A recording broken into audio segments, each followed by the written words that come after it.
మీ పేరేంటండి? సంధ్యారాణి. మీరు YouTube channel ఒకటి ఉన్నట్టు అనిపిస్తుంది. హిమగిరి సంధ్య బ్లాగ్స్. అవునండి. యెస్. మరి 2025 ఎలా ఉండబోతుందంటారు? 2025 ఎలా ఉండబోతుందనేది జ్యోతిష్యాలైతే చెప్పలేను. కానీ అందరికీ మంచి జరగాలని, అనుకున్నవన్నీ నెరవేరాలని అందరికీ యాక్చువల్‌గా 2024 చాలా మటుకు నాకు తెలిసిన మటుకు ఏంటంటే కొంచెం అప్స్ అండ్ డౌన్స్ ఉన్నాయి. కానీ ఆ అప్స్ అండ్ డౌన్స్ ఏమీ లేకుండా అందరికీ అనుకున్నవన్నీ నెరవేరాలని, అందరూ చదువుకొని మంచిగా భవిష్యత్తులో అంతా బావుండాలని మనస్ఫూర్తిగా కోరుకుంటూ అందరికీ wishing you a very very happy new year. మరి సంక్రాంతికి 3 సినిమాలు వస్తున్నాయండి. ఓకే. తెలుసా మీకేంటి సినిమాలు? తెలీదండి. నేను యాక్చువల్లీ ఐయామ్ ఫుల్లీ హ్మ్. హౌస్ వైఫ్ అనమాట. I'm also into overseas student visas business. So, నేను సినిమా చాలా చాలా తక్కువ చూస్తాను. అంటే 'డాకు మహారాజ్' ఏమో బాలకృష్ణ, ఓకే. రామ్ చరణ్ ఏమో గేమ్ చేంజర్, ఓకే. వెంకటేష్ ఏమో సంక్రాంతికి వస్తున్నాం. ఓకే. అంటే ఏది బాగుంటుంది? ఏమన్నా మీరు విన్నారా? ఏమన్నా బాగుంటుంది అంట కానీ అలాగేమన్నా? నేను ఆల్రెడీ సంక్రాంతి మూవీ పాతది చూసాను. సో, సంక్రాంతి మూవీ చాలా చాలా బావుంది. నేను ఫ్యామిలీ ఓరియెంటెడే కాబట్టి Sankranti movie again with Venkatesh చాలా బావుండాలని ఆశిస్తున్నాను. Game changer Ram Charan. Game changer always యూత్‌ని అట్రాక్ట్ చేసే పర్సన్ కాబట్టి గేమ్ చేంజర్ కూడా చాలా బావుంటుందని ఎక్స్‌పెక్టింగ్. ఇంకా మా బాలకృష్ణ తెలుసు మీకు. బాలకృష్ణకి డై హార్డ్ ఫ్యాన్ మా హస్బెండ్. సో మేము లెజెండ్ మూవీస్ ఒక 100 టైమ్స్ చూసాము. మా ఫ్యూచర్‌లో ఇంకో 1000 టైమ్స్ చూస్తాము గ్యాప్ లేకుండా. ఎందుకంటే ప్రతి ఒక్క మూవీ అయినది ప్రతి ఒక్క ఇన్సిడెంట్ చాలా ఎనర్జిటిక్‌గా ఉంటది కాబట్టి ఎన్ని సార్లు చూసినా కూడా బోర్ కొట్టకుండా చాలా ఎంజాయ్ చేస్తామన్నమాట. సో అయినది కూడా ఆయనకి ఎంత వయసు అయినా సరే, ఏదైనా సరే ఆయన డైలాగ్ డెలివరీ సూపర్‌గా ఉంటది కాబట్టి ప్రతి ఏజ్ వాళ్ళు ఎంజాయ్ చేసి మూవీస్ ఇస్తారని ఆశిస్తున్నాను. అయితే ఇంకొక విషయం ఏంటంటే టికెట్ రేట్లు ఫస్ట్ 1 వీక్ పెంచుతున్నారండి. దీనిపై మీ అభిప్రాయం ఏంటి? పెంచమంటారా? వద్దంటారా? మీ అభిప్రాయం ఏంటి? చూడండి, సినిమా అంటే క్రేజ్ అనేది అందరికీ ఉంటది. సో అలాగని చెప్పేసి ఎలాగైనా మీకు జరిగే బిజినెస్ మీకు జరుగుతుంటది. మా సామాన్య జనులకు ఉండే క్రేజ్ ఉంటానే ఉంటది. అలా అని చెప్పి మీరు ఫస్ట్ 1 వీక్ 10 డేస్ పెంచేస్తే ఏంటంటే సామాన్యులు ఎలా అయితే మిడిల్ క్లాస్ ఫ్యామిలీ మాలాంటి వాళ్ళు ఫస్ట్ టైమే చూడాలనుకున్న వాళ్ళు లేకపోతే ఫస్ట్ 10 డేస్‌లో చూసే ఎక్సైట్మెంట్ ఉన్న వాళ్ళు అంతంత రేట్లు పెట్టేస్తే ఇప్పటికే మేము 30 రూపాయలకి 50 రూపాయలకి సినిమాలు చూసిన వాళ్ళము. ఇప్పుడు 350, 500 అంటే కంప్లీట్ ఫ్యామిలీతోని వెళ్ళాలంటే కంప్లీట్ ఫ్యామిలీతో ఎంజాయ్ చేసే మూవీస్ అని మీరే అంటారు. ఫ్యామిలీతోని వెళ్తే తడిసి మోపుడవుతుంది కాబట్టి మీరు రేట్స్ కొంచెం తగ్గించి నార్మల్‌గా పెడితే బావుంటుందని మా ఒపీనియన్. అంటే రేవంత్ రెడ్డి గారు ఏం చేశారంటే బెనిఫిట్ షోలు ఉండవు, టికెట్ రేట్లు పెంపకం ఒప్పుకోను అన్నారు. దీన్ని మీరు సపోర్ట్ చేస్తారా? లేకపోతే రేవంత్ రెడ్డి గారు చేసిన మంచి పనా చెడ్డ పనా? 100% మంచి పనేనండి. ఎందుకంటే బెనిఫిట్ షోలు అనంటే first of all cinema is always evergreen industry. A cinema వచ్చినా సరే మా సామాన్య జనులు ఎలా అంటే ఏదైనా సరే మా స్ట్రెస్ రిలీఫ్ అవ్వడం కోసమో, మా హాలిడే ఎంజాయ్ చేయడం కోసమో, ఫ్యామిలీ కోసం గెట్ టుగెదర్ అని చెప్పేసో మేము చాలా ఎంజాయ్ చేస్తూ ఉంటాము. అలాగని చెప్పేసి మీకు ఎప్పుడు కూడా మీ సినిమా ఇండస్ట్రీలో నష్టం లేదు. ఎందుకంటే మా డ్యాడీ కూడా ఈవీవి సత్యనారాయణ డైరెక్టర్ దగ్గర ప్రొడక్షన్ మేనేజర్‌లో చాలా ఇయర్స్ చేశారు. 'హలో బ్రదర్' మూవీ చేశారు. 'గర్వాలీ బార్వాలీ' మూవీస్ చేశారు కాబట్టి ఆ మూవీ ఇండస్ట్రీలో ఎప్పుడు లోటు అనేది ఉండదని నా అభిప్రాయం. అంతే, అది పెట్టుకొని మళ్ళీ కూడా మీరు రేట్లు పెంచి మళ్ళీ అందరిని ఇబ్బంది పెట్టడం మంచిది కాదు. రేవంత్ రెడ్డి గారు ఏ డెసిషన్ తీసుకున్నారో మేమందరం సపోర్ట్ చేస్తున్నాం. మీ పేరేంటి బాబు? ప్రవీణ్ కుమార్ అన్న. ప్రవీణ్ కుమార్. ఏం చదువుకున్నారు మీరు? నేను డిగ్రీ యానిమేషన్ చేశాను బెంగళూరు. డిగ్రీ యానిమేషన్ బెంగళూరులో చేశారు. ఇప్పుడు 2024 అయిపోయింది, 2025 వచ్చింది. ఈ 2025లో ఎలా ఉండాలని అనుకుంటున్నారు? ఎలా ఉంటే బాగుంటుంది అనుకుంటున్నారు మీరు?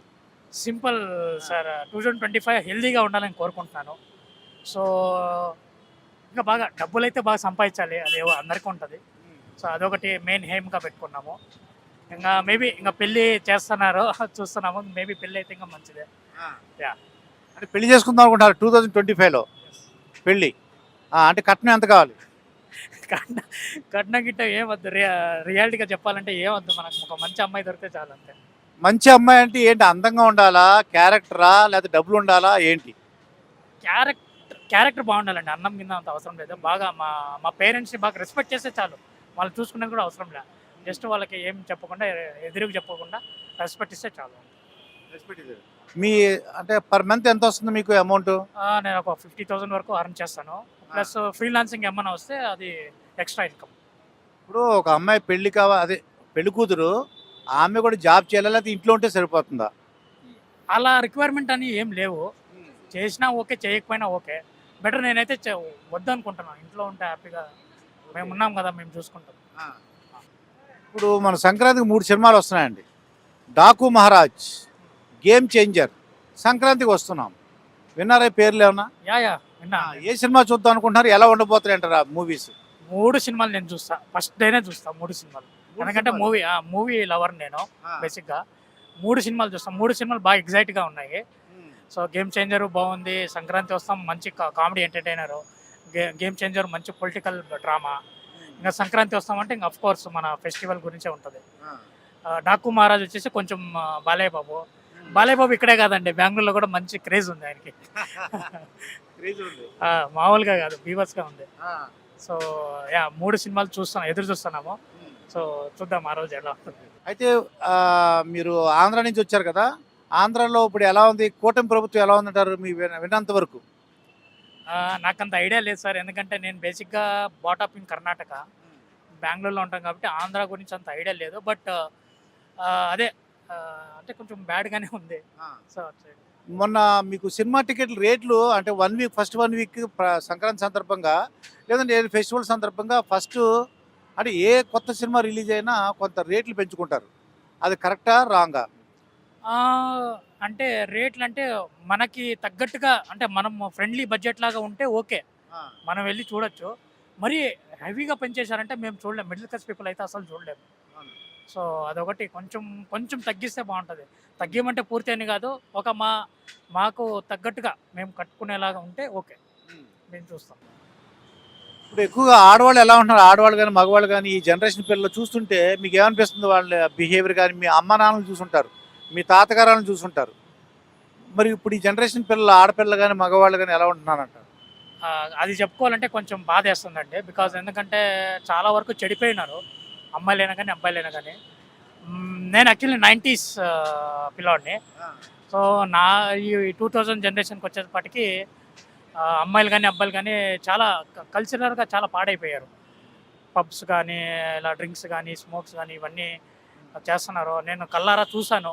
మా ఇండస్ట్రీలో చాలామంది అమ్మాయిలు కానీ అబ్బాయిలు కానీ వాళ్ళు ఉండే విధానం బట్టి చూస్తే మాకన్నా అడ్వాన్స్డ్గా ఉన్నారు. సో అందువల్ల కొన్నిసార్లు బాధ వేస్తూ ఉంటుంది. అడ్వాన్స్ అంటే ఏంటి? టెక్నాలజీలోనా? అడ్వాన్స్ అంటే దేంట్లో?